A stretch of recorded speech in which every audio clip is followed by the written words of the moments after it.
आम्ही एका एका व्हॉट्सॲप मेसेजमुळे फसलोय.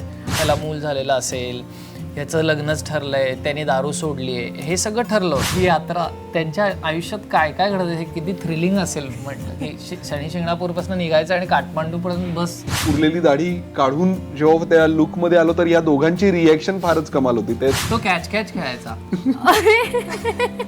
बाळा बरोबर नाही. पॉलाचं याच्यामध्ये बरंच कॉन्ट्रीब्युशन आहे लुकमध्ये. He started singing and dancing, going enjoy, enjoy, enjoy. हे सगळ्यांचं ड्रीम प्रोजेक्ट असल्यासारखं पहिल्या प्रोजेक्टमध्ये सगळ्यांनी याच्यामध्ये कॉन्ट्रीब्यूट केलेलं होतं. मृत्यूवरून आठवलं ट्रक बस चालवलीस ना. त्याने जेव्हा विचारलं तेव्हा तो म्हणाला बस चालवायची. म्हटलं हो मला चालवायची, मी चालवतो, मी सगळं चालवतो. त्यांनी मागे काय केलं हे आम्हाला अजूनही माहिती नाही, पण धूळबीळ उडत होती, मारामाऱ्या होत होत्या मागे, आणि त्यांनी सगळं ते मॅनेज केलं समहाऊ.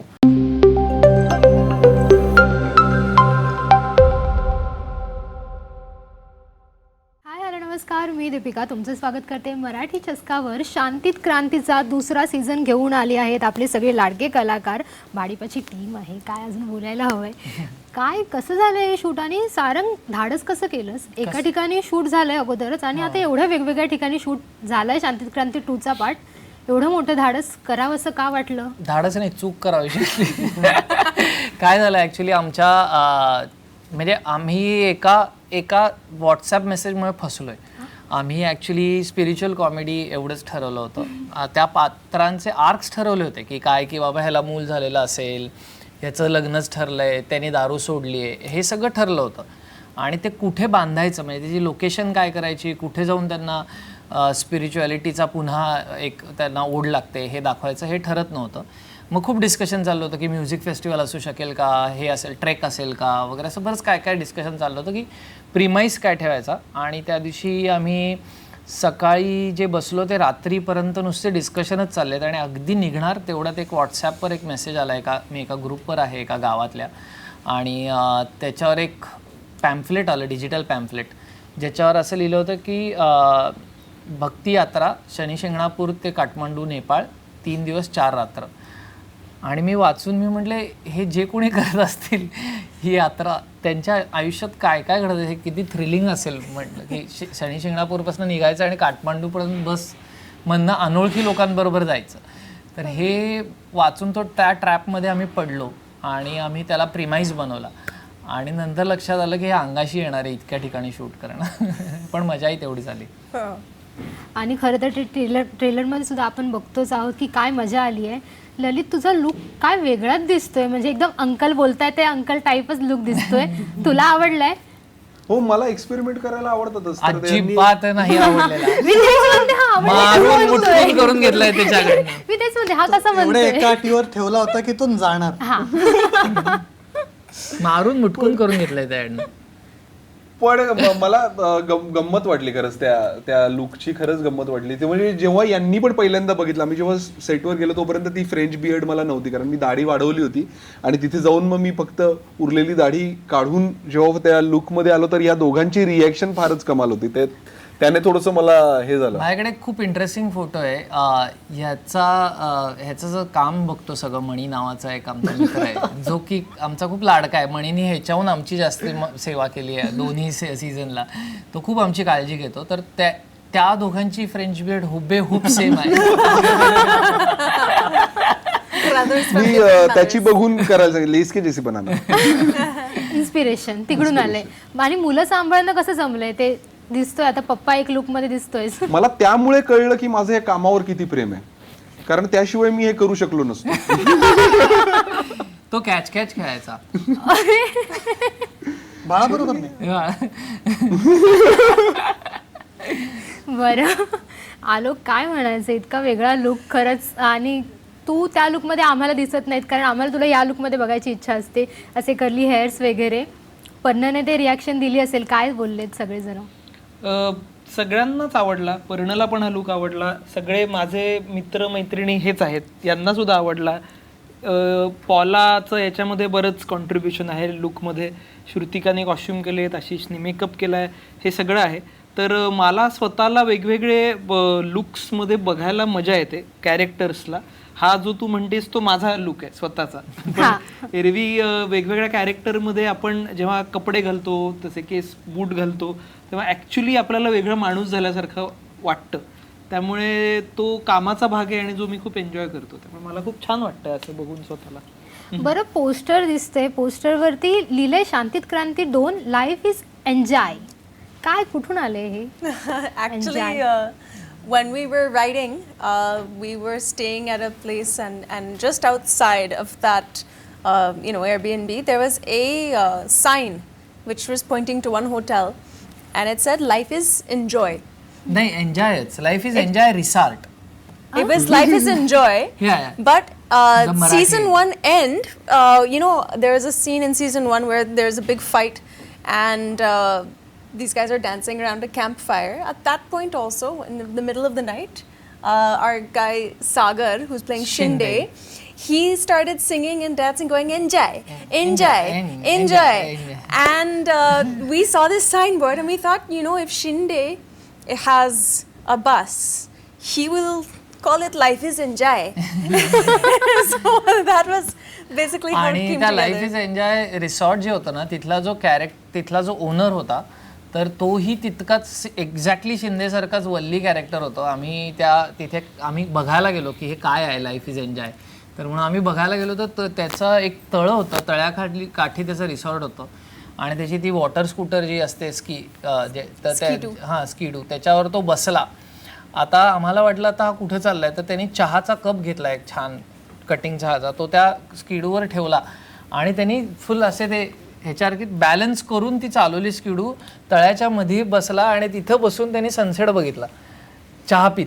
तर हे पात्र बघून आम्हाला असं वाटलं की इथपर्यंत इथे निर्वाण आहे मोक्ष. हा, तिथं मोक्ष आहे. तर त्यामुळे ते लाईफ इज एन्जॉय. वा, तिथून हे लाईफ इज एन्जॉय आलंय. तिघांचे कॅरेक्टर, जे काही मैत्री तुमची दिसते, पूर्ण भांडणं वगैरे काय काय गोष्टी घडताना दिसत आहेत, आणि आजूबाजूला इतरही कॅरेक्टर आहेत, आणि त्यात कुठेतरी असे मराठी शब्द येतात जे काय म्हणतात, शिव्यांसारखे मराठी शब्द येतात, ज्याची स्तुती होतेच आहे. ज्याची स्तुती होतेच आहे, आणि ललितच्या तोंडातून ते छान वाटतायत. काय सांगशील ललित त्याच्याबद्दल? नाही, चांगलं वाटतं ना की अशा काही आपल्यावर तुमच्या जर काही बंधनं नसतील काम करत असताना, तर मला वाटतं की ते माध्यमाची पण ती थोडीशी मोकळीक आपल्याला मिळते. आणि एक आहे की आत्ताचे जेव्हा आपण म्हणतो की आत्ताचं कंटेंट करायचं आहे, आत्ताचं आपल्याला काहीतरी दाखवायचं आहे जे लोकांना भावेल किंवा त्यांना रिलेट होईल, पण मग ती भाषा पण आत्ताची असली पाहिजे. तर ती मला वाटतं की ती भाषा आत्ताची पकडण्यासाठीच जे काही लागेल त्या सगळ्या गोष्टी केलेल्या आहे, की कुठेही ते फोर्सफुली आपण काही ॲड नाही केलेलं आहे. की जेव्हा मित्र जेव्हा येतात तेव्हा ते एकमेकांशी ज्या भाषेत बोलतील, जेव्हा प्रॉब्लेम्समध्ये येतील, जेव्हा एकमेकांची उणीदुणी काढतील, तेव्हा ते जसं बोलतील तसंच हे तिघही पात्र एकमेकांशी बोलत आहेत. आणि ते लिहिलंय खूप इंटरेस्टिंग, त्याच्यामुळे ते म्हणजे बोलतानाच मजा येते. बरं अभय, तुझीच कथा आहे ही. रिॲक्शन दिलं. नाही, कथा म्हणजे कॉन्सेप्ट हो. आणि त्याच्यानंतर सगळ्यांनी मिळूनच त्याच्यामध्ये ॲक्च्युली मगाच्या इंटरव्ह्यूमध्ये मला तेच लक्ष आलं की हे सगळ्यांचं ड्रीम प्रोजेक्ट असल्यासारखं पहिल्या प्रोजेक्टमध्ये सगळ्यांनी याच्यामध्ये कॉन्ट्रीब्यूट केलेलं होतं. कारण की म्हणजे सगळ्यांना आपल्याला एक कशा प्रकारचा शो बघायला आवडेल तशा प्रकारे सगळ्यांनी त्याच्यामध्ये कॉन्ट्रीब्यूट केलेलं होतं.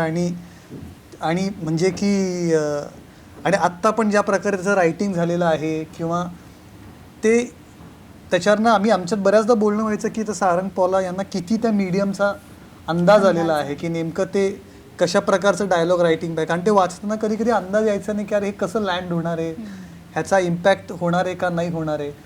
पण हां, तर ती कथा माझी आहे, पण होती म्हणजे कथा म्हणजे कॉन्सेप्ट माझी होती, पण त्याचं आता जे झालं आहे ते आमच्या सगळ्यांचं आहे.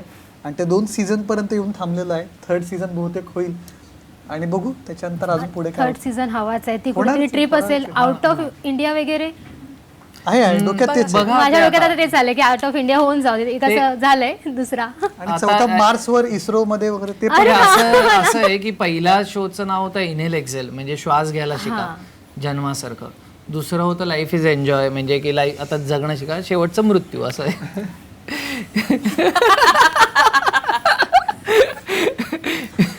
भयंकर.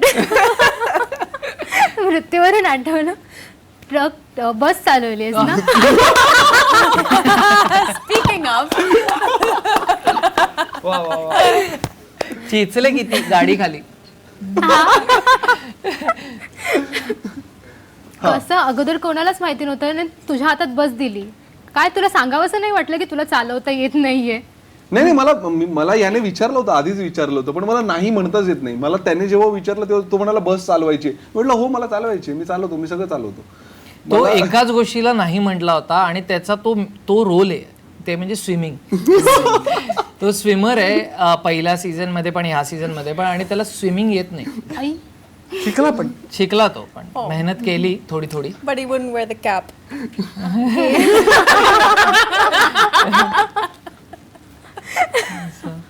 बरं. आणि जो काही हॉर्न वाजतोय त्याची सुद्धा तारीफ होताना दिसते. कमेंट्स बघितल्या तर त्या हॉर्नची खूप तारीफ आहे आणि ते पोलाचं क्रेडिट आहे. नाही सुयश म्युझिक क्रेडिट आहे, सुयशचं हॉर्नचं क्रेडिट आहे. सगळ्यांचं क्रेडिट सुयश सगळ्यांचं. केळकरचं आहे. मी सिर्फ डिरेक्शन दिला. हा नाही, सुयश केळकर हा अप्रतिम म्युझिशियन आहे आणि त्यांनी खूपच युनिक म्युझिक केलेलं आहे. जसं सौरभनी मागच्या सीझनला केलं होतं, पॉलाचं कॉन्ट्रीब्युशन काय आहे तर तिची त्याच्याबाबत व्हिजन क्लिअर आहे. म्हणजे तिने मागच्या सीझनला उदाहरणार्थ सांगितलं होतं की तू हे सगळे जे पीसेस आपण क्रिएट करतोय, इन्स्टेड ऑफ पियानो किंवा व्हायोलिन वगैरे असे इन्स्ट्रुमेंट्स वापरायचं, नाही पाहिजे, गिटार वगैरे न वापरता सिंथेसायझर वापरू शकशील का, कारण 90sचा साऊंड येईल त्याने. आणि हे सांगता येणं हे खूप महत्त्वाचं असतं डिरेक्टर म्हणून, की तू कुठल्या इन्स्ट्रुमेंटनी मला हवा तो इम्पॅक्ट येईल. पण क्रेडिट म्युझिशियनचंच आहे. ते अप्रतिम ट्यून्स त्यांनीच बनवलेल्या आहेत, त्यातलं सगळं जो ॲक्च्युअल वापर आहे तो त्यांनीच बनवलेला आहे. बरं, एखादा असा सीन सांगायला आवडेल का? म्हणजे एखादा नसणार आहे, बरेच आहेत असे किस्से जे खूप फन आणि खूप हसायला आले शूट करताना तुम्हालाच. आम्ही दिनारला मारून टाकतो शेवटच्या एपिसोड मध्ये. काय तू नको त्याच्याकडे लक्ष दे. नाही, एक आम्हाला आणि हे हसण्यासारखं आहे. आम्हाला एका सीनला ज्याला म्हणजे आम्हाला नाही मजा आली, पण तो असा किस्सा सांगण्यासारखा आहे. तो म्हणजे जेव्हा आम्ही याचा एक चौथ्या एपिसोडचा एक क्लायमॅक्स सीन आहे, तो जेव्हा आम्ही शूट करत होतो तर तेव्हा आम्हाला शूट करता करता असं लक्षात आलं की आपल्याकडे जेमतेम अर्धा तास उरलेला आहे. आणि एक अख्खा मोठा सीन होता, पॅनिक सीन, चौथ्या आणि पाचव्या एपिसोडमध्ये तो ओव्हरले होता असा सीन. आणि अर्धा तास म्हणजे जेन्युअनली अर्धा तास उरला होता. आणि आम्ही जिकडे शूट करत होतो ते अख्खं मैदान होतं, एक पार्किंग लॉट, म्हणजे इतकं मोठं मैदान होतं ते सुद्धा मथुरेतलं, ज्याच्यात कोणीही आमचं ऐकत नव्हतं. तर आपण ते सिनेमामध्ये बघतो ना की समोर अत्यंत काहीतरी रोमॅन्टिक सीन चालू आहे आणि मागे मारामाऱ्या, बॉम्बच फुटतायत वगैरे वगैरे, तर त्या लेव्हलचा केऑस मागे झाला आहे. तुम्हाला ह्या सीन बघताना ते अजिबात कळणार नाही. पण आम्ही म्हणजे माझ्या अख्ख्या आमच्या युनिटला सलाम त्या दिवशीसाठी, कारण आम्ही सांगितलं अर्धा तासाच आहे आमच्याकडे आणि आम्हाला या अर्धा तासामध्ये 4 अँगलमध्ये अख्खा सीन संपवायचा आहे. तर आम्हाला आता अजिबात डिस्टर्बन्स नको आहे. त्यांनी मागे काय केलं हे आम्हाला अजूनही माहिती नाही, पण धूळबीळ उडत होती, मारामाऱ्या होत होत्या मागे, आणि त्यांनी सगळं ते मॅनेज केलं समहाऊ. पण तो एक मेमोरेबल हे होता. मला अजून एक प्रसंग आठवतो, ते म्हणजे सिरीजमध्ये एमजेचं खरं नाव काय मी विसरलो, आपल्या रुक्मिणी सुतार या ज्या ॲक्ट्रेस आहेत. माझ्या घरी टीव्ही नाही आहे त्यामुळे मी सिरियल बघत नाही, पण त्यामुळे रुक्मिणी ताईंनी जे काम केलंय ते इतकं अफलातून आहे. आणि पहिल्यांदा जेव्हा मी त्यांना पाहिलं तेव्हा त्यांचं एक वाक्य होतं जे तुम्ही सिरीजमध्ये बघाल, आणि मी आणि अभय होतो तिथे. आता तुम्हाला संदर्भ नसल्यामुळे विनोद कळणार नाही, पण ते ज्या पद्धतीने म्हणल्या त्यानंतर अख्खं युनिट आम्ही 2 तास ऑन स्क्रीन पण वाक्य नाही, ते ऑफ स्क्रीन वाक्य आहे. ऑफ स्क्रीन म्हणजे ते त्यांच्या येण्याच्या आधी कॅमेऱ्याच्या बाहेर म्हणत आलेलं वाक्य आहे ते. करेक्ट. आणि ते वाक्य म्हणजे आणि त्यांची सगळीच वाक्य, त्यांचा जो ठसका आहे आणि त्यांचा जो फोर्स आहे, तर त्यामधनच आम्हाला मज्जा आली. तर आमच्यापेक्षा आमच्यात किस्से घडतच होते, पण त्या ऍक्ट्रेसचा मला इथे उल्लेख करायला आवडेल, ज्यांचं काम आम्ही सगळ्यांनी खूप एन्जॉय केलं. मला आणि तो एक छोटासा सीन ललित सोबतचा आहे तिथे, ट्रेलर मध्ये आहे, दिसतोय तो त्यांच्या सोबतचा. कोणाचा? रुक्मिणीताई आणि नाही, ह्याचा रुक्मिणी scene. त्यांचा अभय बरोबर अभय ओके. तुझं लक्ष फक्त ललितकडे मी समजू शकतो कारण तुझे प्रश्नही फक्त ललित करताच आहेत. त्यामुळे काही प्रॉब्लेम नाहीये. तुम्ही एक वेगळा इंटरव्ह्यू करू सॉरी शकता. अभय. काहीच प्रॉब्लेम नाहीये. आम्हाला कशाला बसवलंयस तिकडे? बरोबर. पण अभय बरोबर ज्यांचा सीन आहे Scene त्या आहे. नाही, रुक्मिणी- माझं पण एक नाही scene नाही आहे. ललित बरोबर आहे आहे, त्यांचा आहे, scene. मी मागे ललितच्या लपलो होतो मी त्यामुळे दिसलं नाही. आहे, माझा पण आहे सीन त्यांच्या बरोबर. हा.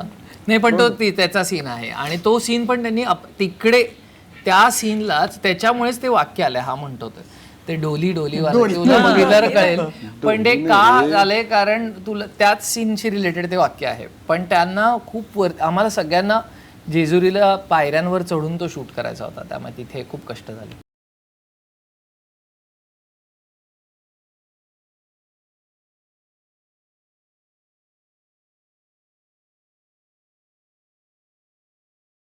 तितकेच आतुरलेत. सो काय सांगाल आता अभयला सांगू दे. प्लीज. आता अभय. मला जे वाटतं ते ललित सांगेल. मला वाटतं पहिल्या सीझनवर तुम्ही एवढं प्रेम केलं तर तीच टीम पुन्हा काही नवीन कलाकारांना घेऊन सेकंड सीझन आम्ही घेऊन आलो आहोत. सोनी लिव्हवर पहिला सीझन बघितला नसेल तर नक्की बघा. सेकंड सीझन आलाच आहे 13 तारखेपासून अवेलेबल झालेला आहे तर तोही लगेच लागोलाग बघून टाका. तुम्हाला खात्री देतो की हे दोन्ही सीझन तुम्हाला खूप आवडतील. पहिला सीझन ज्यांनी बघितला असेल त्यांना हे सांगतो की सेकंड सीझनमध्ये तुम्हाला भरपूर नवीन गोष्टी बघायला मिळतील.